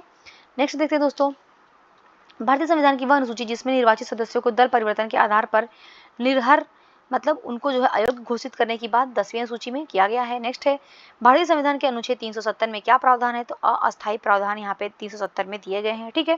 तो जो जम्मू कश्मीर का मुद्दा था दोस्तों वो अनुच्छेद 373 के तहत उसको विशेष प्रावधान था जिसको इसको समाप्त कर दिया गया है। नेक्स्ट है भारतीय संविधान की 9वीं अनुसूची संबंधित है, 9वीं अनुसूची भूमि सुधार से संबंधित है, ठीक है। नेक्स्ट है भारत के संविधान में पिछड़ा वर्ग शब्द पहली बार कहाँ पे जोड़ा गया? तो अनुच्छेद 16(4) में, 16(4) में पहली बार जो पिछड़े वर्ग को जो पिछड़ा वर्ग ये शब्द है इसको वहां पे जोड़ा गया। नेक्स्ट है भारतीय संविधान का वह अनुच्छेद जिसके द्वारा अस्पृश्यता का अंत किया गया। तो अस्पृश्यता के अंत जो है दोस्तों अनुच्छेद 17 के तहत किया गया है। नेक्स्ट है दोस्तों कि भारतीय संघ में एक नए राज्यों का गठन होता है तो कहाँ किसमें यहाँ पे जो है संशोधन या चेंज करने की आवश्यकता होगी? तो पहली अनुसूची में, ठीक है। पहली सूची में कहा गया है कि भारत जो है वो राज्यों का भारत के जो भी राज्य है उसके केंद्र शासित प्रदेश है इसका विवरण जो है पहली सूची में दिया गया है। नेक्स्ट है कि संविधान का वह अनुच्छेद जिसके अंतर्गत संसद को अंतरराष्ट्रीय समझौतों को प्रभावी करने के उद्देश्य से विधि बनाने की शक्ति प्राप्त है दोस्तों, तो ये अनुच्छेद 253 के तहत। ठीक है, नेक्स्ट है वे 3 भाषाएं जो संविधान के अनुसूची 8 में 71वें संविधान संशोधन के द्वारा इसको शामिल किया गया दोस्तों, इसको कोंकणी, मणिपुरी और नेपाली, इसका शॉर्ट फॉर्म है नमक। हमने भी देखा कि जो संविधान की जो 8वीं अनुसूची है, जो संविधान की दोस्तों जो 8वीं अनुसूची है, इसमें 22 भाषाओं का उल्लेख मिलता है। इसमें कितनी भाषाओं का उल्लेख मिलता है दोस्तों? इसमें 22 भाषाओं का उल्लेख मिलता है। और इसमें जो 71वां संविधान संशोधन हुआ था उसके तहत 3 भाषाओं को जोड़ा गया था, नेपाली, मणिपुरी और कोंकणी। नेक्स्ट है भारतीय संविधान प्रशासकीय अधिकरण की स्थापना का प्रावधान करता है। ये संविधान के अनुच्छेद 323 का के तहत जो भी प्रशासनिक अधिकरण की बात किया गया है। ठीक है, नेक्स्ट दोस्तों लोकपद के अनुचित ग्रहणसा का सुधार जिस रिट यानी याचिका द्वारा किया जाता है वो कौन सी रिट है? तो अगर कोई भी दोस्तों जो लोकपद है, कोई भी सरकारी पद है, उस पर जो सुनवाई की बात किया जाता है सुप्रीम कोर्ट के द्वारा, बेसिकली उसके लिए कौन सी रिट जारी की जाती है? तो अधिकार परीक्षा। ठीक है, यहाँ पे बात कर रहा है कि जो अधिकार परीक्षा रिट है दोस्तों, ये एक लोक सरकारी जो पद है उसके लिए दायर की जाती है। नेक्स्ट है भारतीय संविधान के अनुच्छेदों में से वह अनुच्छेद जो बच्चों के शोषण से संबंधित है, तो अनुच्छेद 24 दोस्तों ये शोषण की बात करता है। ठीक है, अनुच्छेद 23 और 24 ये दोनों ही दोस्तों शोषण के अधिकार की बात करता है। नेक्स्ट है दोस्तों वह अनुच्छेद जिसके द्वारा संसद को यह अधिकार प्राप्त है कि राष्ट्रीय हित में वह राज्य सूची में दिए गए विषयों पर भी कानून बना सकती है। तो अनुच्छेद 249 जो है दोस्तों, 249 जो है, ध्यान रखिएगा, ये राज्यसभा को, किसको दोस्तों, सारे ध्यान रखिएगा, ये राज्यसभा को विशेष अधिकार है कि अगर वो राज्य के किसी भी विषय पर जो है एक बहुमत से ये पारित कर दे कि उस पर कानून बनना है, तो बाद में संसद जो है उस विषय पे कानून बनाएगी, लोकसभा उस पे कानून बनाएगी। किस पे? ध्यान रखिएगा, अनुच्छेद 249 के तहत राज्य सूची के विषय पे। नेक्स्ट है भारतीय संविधान का वह अनुच्छेद जो हर राज्य को प्राथमिक स्तर पर उसकी मातृभाषा में शिक्षा उपलब्ध कराने को प्रोत्साहन देता है, तो अनुच्छेद 350 का। नेक्स्ट है भारत की संघ सूची में सम्मिलित विषय हैं। तो संघ सूची में कितने विषय हैं दोस्तों? तो इसमें 97 विषय थे, वर्तमान में इसमें 100 विषय हैं। ठीक है, वर्तमान में कितने विषय हैं दोस्तों? तो वर्तमान में इसमें जो है वो 100 विषय हैं। अब हम यहाँ पे नेक्स्ट टॉपिक देखते हैं दोस्तों। जो नेक्स्ट टॉपिक है यहाँ पे कि संघ एवं इसका राज्य क्षेत्र। ठीक है, the union and it's territories को हम इसके देखते हैं, संघ राज्य क्षेत्र, इसके संघ और इसके राज्य क्षेत्रों को। तो पहला है हरियाणा। हरियाणा दोस्तों जो है वो कब राज्य का दर्जा दिया गया हरियाणा को? तो 1 नवंबर 1966 को हरियाणा को जो है स्वतंत्र राज्य का दर्जा दिया गया। गोवा को दोस्तों 30 मई 1987 को, झारखंड को 15 नवंबर 2000 को, तेलंगाना को दोस्तों 2 जून 2014 को जो है राज्य का दर्जा दिया गया। इसको आंध्र प्रदेश से अलग करके नया राज्य बना दिया गया। नेक्स्ट है भारतीय संघात्मक व्यवस्था के संदर्भ में सही कथन क्या है? तो ये संघात्मक व्यवस्था की बात कर रहा है। तो भारतीय संविधान के अंतर्गत राज्यों को संघ से अलग होने का अधिकार नहीं है। ध्यान रखिएगा, संघात्मक व्यवस्था हमारी ऐसी है कि यहाँ पे हमारे जो दोस्तों जो राज्य है ये संघ से अलग नहीं हो सकते हैं, लेकिन संघ के पास ये शक्ति है कि वो राज्यों को बना सकता है और मिटा सकता है।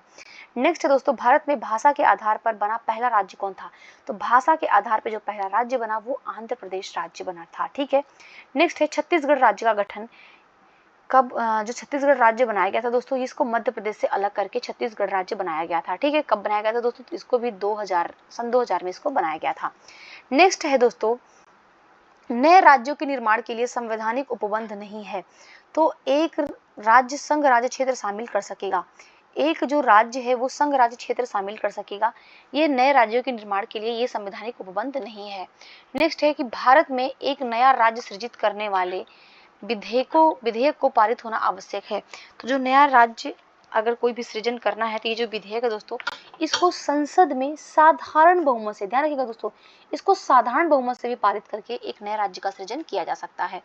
नेक्स्ट है संविधान के प्रथम अनुच्छेद के अनुसार भारत क्या है दोस्तों, तो भारत जो है वो राज्यों का यूनियन है। ठीक है, क्या है दोस्तों, यूनियन है। नेक्स्ट है आंध्र प्रदेश पुनर्गठन विधेयक राष्ट्रपति द्वारा अनुमोदित तथा हस्ताक्षरित कब किया गया। आंध्र प्रदेश जो पुनर्गठन अधिनियम है जिससे अलग करके तेलंगाना राज्य को नया राज्य बनाया गया, इसको राष्ट्रपति ने मार्च 2014 में हस्ताक्षर किए थे। नेक्स्ट है भारतीय संघ के सह राज्य के रूप में प्रथम प्रवेश पाने वाला राज्य कौन है। तो सह राज्य के रूप में जो प्रथम प्रवेश मिला था दोस्तों वो सिक्किम को मिला था। नेक्स्ट है जिस राज्यों का सृजन 1960 के बाद हुआ उनका आरोही क्रम क्या है दोस्तों, उनका बढ़ता हुआ क्रम क्या है। तो सबसे पहले नागालैंड को मिला, फिर हरियाणा को, फिर मेघालय को, फिर सिक्किम को। नेक्स्ट है भारतीय राज्यों के निर्माण का सही कालक्रम क्या है दोस्तों, सबसे पहले सिक्किम की स्थापना हुआ, फिर अरुणाचल प्रदेश का, फिर छत्तीसगढ़ का, फिर झारखंड का। नेक्स्ट है दोस्तों कि भारत में राज्य एवं संघीय प्रदेश। तो देखिए भारत में क्या है, वर्तमान में ध्यान रखिएगा 28 राज्य और 8 संघीय प्रदेश हैं। ठीक है, नेक्स्ट दोस्तों कि राष्ट्रीय राजधानी प्रदेश अवस्थित है। तो जो राष्ट्रीय राजधानी प्रदेश में कौन सा अवस्थित, तो करनाल एवं रोहतक, ये जो हरियाणा के हैं ये दोनों कहाँ पे हैं दोस्तों, ध्यान रखिएगा ये राष्ट्रीय राजधानी प्रदेश दिल्ली में अवस्थित है। नेक्स्ट है राज्य का सबसे महत्वपूर्ण तत्व क्या होता है, तो संप्रभुता, सवर्निटी होता है दोस्तों। इसका मतलब होता है कि राज्य जो है वो अपना निर्णय लेने के लिए स्वतंत्र है, उस पर किसी भी प्रकार का बाहरी और आंतरिक दबाव नहीं है। ठीक है, नेक्स्ट है भारत एक गणतंत्र है। इसका मतलब क्या है, भारत एक गणतंत्र है इसका मतलब ये है कि भारत का जो भी भारत का प्रमुख होगा दोस्तों वो वंशानुगत नहीं होगा, उसका चुनाव होगा, जनता के द्वारा वो इलेक्ट होकर के आएगा। ठीक है, नेक्स्ट दोस्तों कि भारत में संघ राज्य का प्रशासन होता है, तो ये राष्ट्रपति के द्वारा, इनका जो संघ राज्य जो क्षेत्र होते हैं उनका प्रशासन राष्ट्रपति के द्वारा किया जाता है। राष्ट्रपति के द्वारा ही जो प्रशासक नियुक्त किए जाते हैं उनके द्वारा होता है। नेक्स्ट है बंबई प्रांत को गुजरात एवं महाराष्ट्र विभाजित किया था। तो ये 1960 में जो बंबई प्रांत है उसको गुजरात एवं महाराष्ट्र में बांट दिया गया था। नेक्स्ट है वह एकमात्र संघीय क्षेत्र जहां से राज्यसभा के लिए एक सदस्य का निर्वाचन होता है। पुदुचेरी में क्या है दोस्तों कि राज्यसभा की एक सीट दी हुई है। नेक्स्ट है सही सुमेलित नहीं है, यहाँ पे सूची 1 को सूची 2 से देखना है, बताना है। तो नागालैंड कब बना दोस्तों, तो ये 1960 में बना, 1962 में बना। हमने यहाँ पे देखा हरियाणा कब बना था दोस्तों, तो ये 1960 में बना था। झारखंड कब बना दोस्तों, तो झारखंड जो है वो 2000 में बना। तेलंगाना कब बना, ये सबसे लेटेस्ट 2014 में बना था। और सिक्किम दोस्तों 1975 में बना था। ठीक है, गोवा कब बना था, हमने देखा गोवा को दोस्तों, गोवा कब बना था, तो ये 1987 में गोवा बना था। नेक्स्ट है दोस्तों, नेक्स्ट जो टॉपिक है वो है संविधान के मूल तत्व, फंडामेंटल्स ऑफ कॉन्स्टिट्यूशन। अब हम यहाँ पे देखते हैं जो संविधान के मूल तत्व दिए हुए हैं, उन मूल तथ्यों को हम लोग यहाँ पे देख लेते हैं। ठीक है दोस्तों, देखिए मूल तत्व क्या है कि फंडामेंटल्स ऑफ कॉन्स्टिट्यूशन, नागरिकता, सिटीजनशिप। ठीक है, सिटीजनशिप। अब यहाँ पे पहला पॉइंट है कि भारतीय संविधान के भाग 3 में क्या वर्णित है, तो मूल अधिकार वर्णित है। ठीक है, भाग 3 में क्या है, मूल अधिकार है। अनुच्छेद जो है दोस्तों इसका अनुच्छेद 12 से लेकर के 35 तक मूल अधिकारों का जो है वर्णन किया गया है। नेक्स्ट है भारतीय राजनीतिक व्यवस्था की प्रकृति में मूर्त रूप से पाए जाते हैं। तो मूर्त रूप से क्या दोस्तों, तो इसमें निरंतरता एवं परिवर्तन के तत्व पाए जाते हैं। नेक्स्ट है कि भारत के संविधान का वह भाग जिसमें हम नागरिकता से संबंधित प्रावधानों को देखते हैं। तो ये नागरिकता से संबंधित जो प्रावधान है ये भाग 2 के अनुच्छेद 5 से लेकर के अनुच्छेद 11 तक दिए हुए हैं। ठीक है, नेक्स्ट है नागरिकता के अर्जन हेतु शर्तें नियम के लिए सक्षम है। तो जो भी नागरिकता के लिए, नागरिकता ग्रहण करने के लिए जो भी नियम बनाए गए वो संसद के द्वारा बनाया जाएगा। नेक्स्ट दोस्तों कि भारत में नागरिकता के विषय में सही क्या है, तो भारत में, संपूर्ण भारत में एक ही नागरिकता है, एकल नागरिकता है। ठीक है, ध्यान रखिएगा यहाँ पे दोहरी नागरिकता नहीं है। ठीक है, हमने ब्रिटेन की भांति यहाँ पे एकल नागरिकता को ग्रहण किया है। नेक्स्ट है नागरिकता संशोधन अधिनियम 2015 के अंतर्गत भारतीय कार्ड धारक प्रवासी नागरिक के रूप में पंजीकृत होने के लिए कौन मान्य नहीं है, तो वे भारतीय जो विभाजन के उपरांत पाकिस्तान के प्रवासी हो गए। ठीक है, जब भारत का विभाजन हुआ उसके बाद जो है वो पाकिस्तान के जो है प्रवासी हो गए, तो उनको जो है भारतीय जो कार्ड धारक प्रवासी नागरिक के रूप में उनको मान्यता नहीं है। नेक्स्ट दोस्तों वह तरीका जो नागरिकता समाप्त नहीं कर सकता। तो अगर कुछ महीने के लिए दूसरे देशों में यात्रा पर हम जा रहे हैं तो उससे हमारी नागरिकता समाप्त नहीं होगी। नेक्स्ट है एक मौलिक कर्तव्य नहीं है। तो कौन सा मौलिक कर्तव्य नहीं है दोस्तों, तो ध्यान रखिएगा राष्ट्रीय महत्व के स्मारकों और स्थानों की रक्षा करना। राष्ट्रीय महत्व के जो स्मारक हैं उनकी जो है रक्षा करना ये मौलिक कर्तव्य नहीं है। नेक्स्ट हम देखते हैं दोस्तों फंडामेंटल राइट्स। अभी हमने नागरिकता से संबंधित प्रश्नों को देखा, अब हम यहाँ पे जो है दोस्तों मूल अधिकार से संबंधित जो भी महत्वपूर्ण तथ्य हैं उनको देख लेते हैं। तो वह व्यक्ति जिसने मूल अधिकारों को हमारे लोगों के लिए एक प्रतिज्ञा तथा सभ्य विश्व के साथ किया गया समझौता कहा था। वेरी वेरी इंपॉर्टेंट है, ध्यान रखिएगा। इसको यूपीपीसीएस प्रीलिम्स एग्जाम 2021 से पूछा था दोस्तों। ये डॉक्टर एस राधाकृष्णन का ये स्टेटमेंट था। नेक्स्ट है दोस्तों, शिक्षा का अधिकार मौलिक अधिकारों में सम्मिलित किया गया था। जो शिक्षा का अधिकार है इसको दोस्तों मूल अधिकार कब बनाया गया था? तो 86वां संविधान संशोधन 2002 के द्वारा इसको जो है मूल अधिकार बना दिया गया था। नेक्स्ट है कि भारत के सभी नागरिकों को, भारत के जो सभी नागरिक हैं उनको किसी भी पेशा या व्यवसाय करने के लिए अधिकार को सुरक्षित करता है। तो इनका जो अधिकार है दोस्तों कि कोई भी व्यक्ति जो है किसी प्रकार का कारोबार कर सकता है, ये अनुच्छेद 19(1)(g) में दिया गया है। नेक्स्ट है, संविधान के अनुच्छेद 19(1)(g) के अंतर्गत कोई मौलिक अधिकार नहीं है। तो मादक द्रव्यों को जो मादक द्रव्य हैं उनका व्यवसाय करना दोस्तों ये मौलिक अधिकार नहीं है। नेक्स्ट है, एक मौलिक कर्तव्य नहीं है। तो अस्पृश्यता उन्मूलन के लिए प्रयास करना दोस्तों ये मौलिक कर्तव्य नहीं है, बल्कि ये आपका क्या है? फंडामेंटल राइट है, जो कि दोस्तों अनुच्छेद 17 के तहत दिया हुआ है। नेक्स्ट है, संविधान की प्रस्तावना सभी भारतीय नागरिकों को उपलब्ध कराने के लिए वादा नहीं करती है। क्या? पूजा की समानता। पूजा की समानता जो है दोस्तों ये संविधान की प्रस्तावना में ये बात नहीं किया गया है। ठीक है, समानता की बात नहीं किया गया है। नेक्स्ट दोस्तों कि मूल अधिकार नहीं है। कौन सा अधिकार नहीं है? समान कार्य के लिए समान वेतन जो है दोस्तों ये मूल अधिकार नहीं है। ठीक है, ये क्या है दोस्तों? ध्यान रखिएगा, ये DPSP है। ठीक है, ये हमारा directive principles of state policies हैं। नेक्स्ट दोस्तों, मौलिक कर्तव्यों को संविधान में समाविष्ट किया गया है।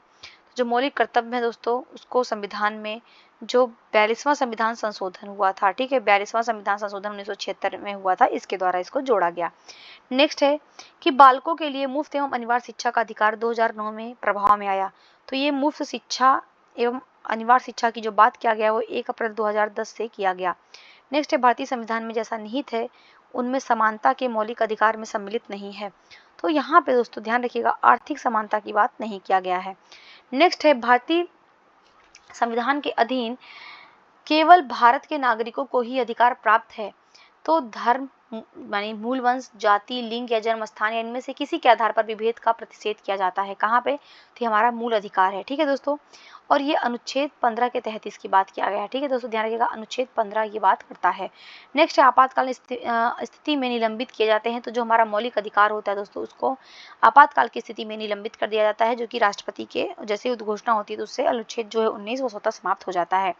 नेक्स्ट है, ग्रहण का सिद्धांत, डॉक्ट्रिन ऑफ इलिक्स।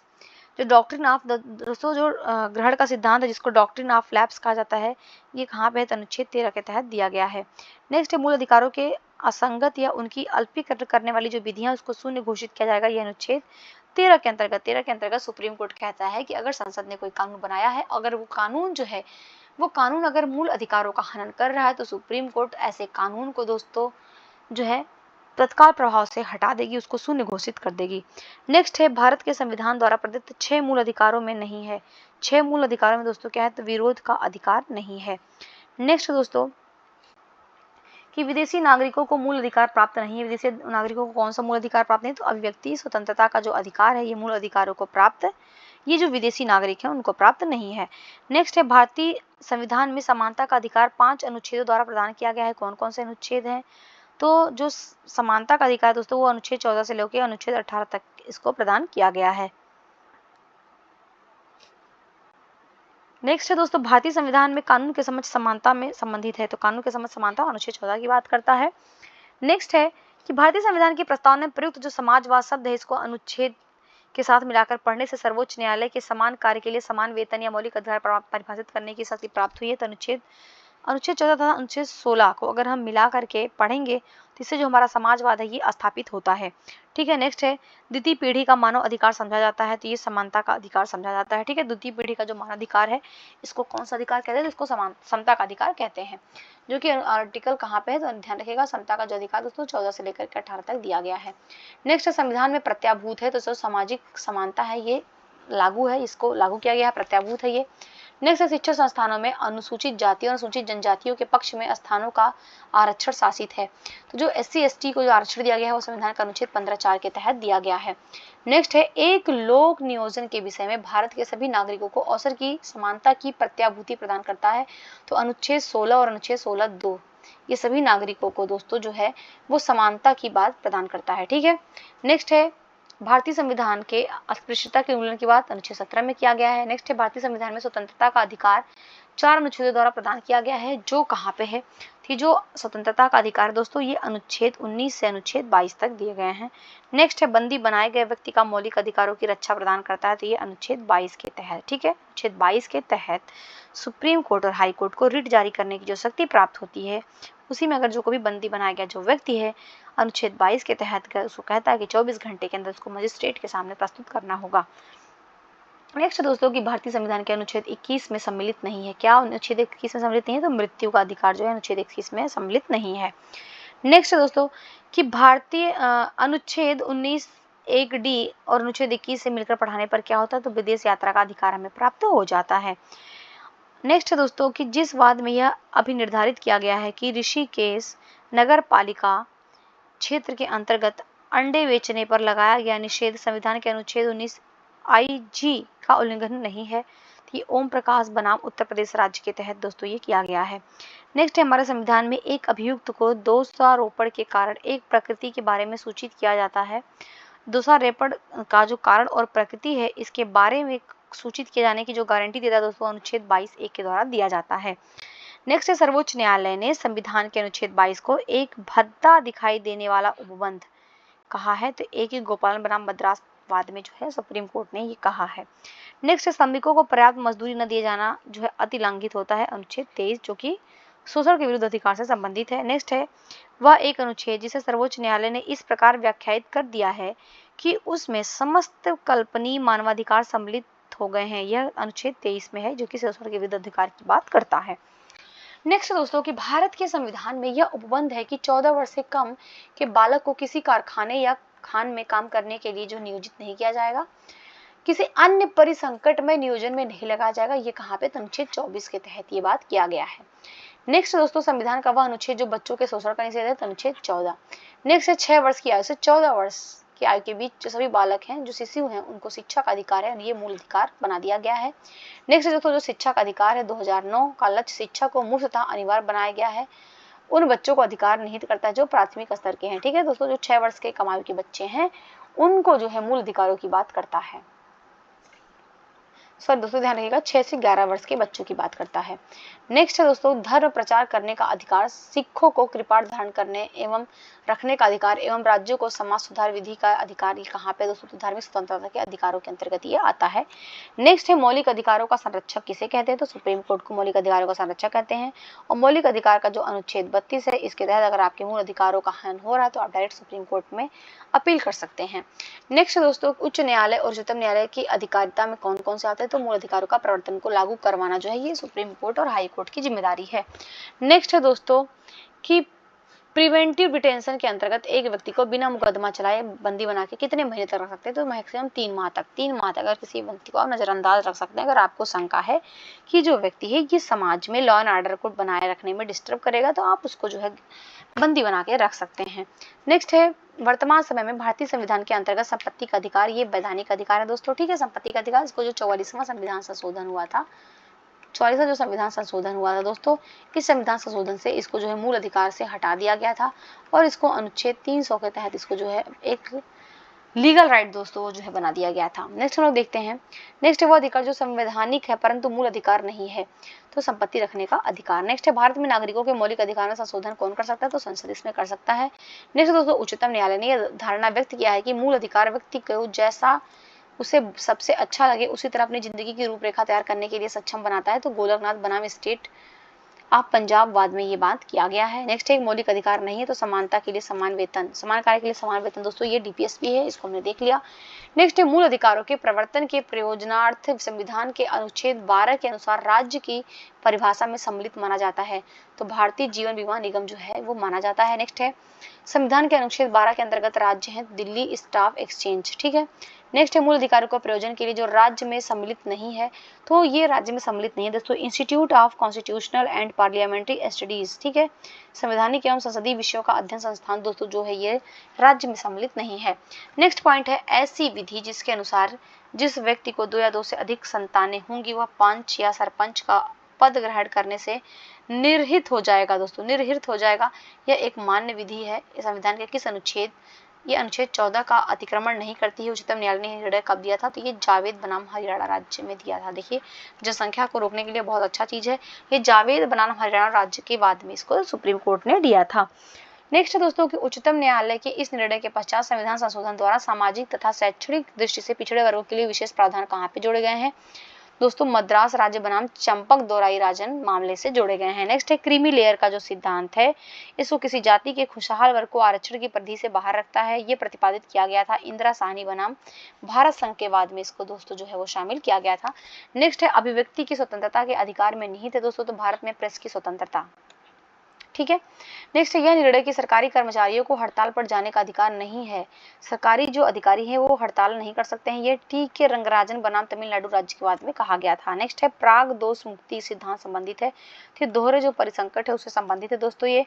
नेक्स्ट है सर्वोच्च न्यायालय के अनुच्छेद 21 में प्रयुक्त पद विधि द्वारा स्थापित प्रक्रिया की व्याख्या ऋजु, न्याय संगत एवं उचित प्रक्रिया के रूप में कहाँ पे किया गया है? तो मेनका गांधी, ध्यान रखिए दोस्तों, मेनका गांधी बनाम भारत संघवाद में इसको किया गया है।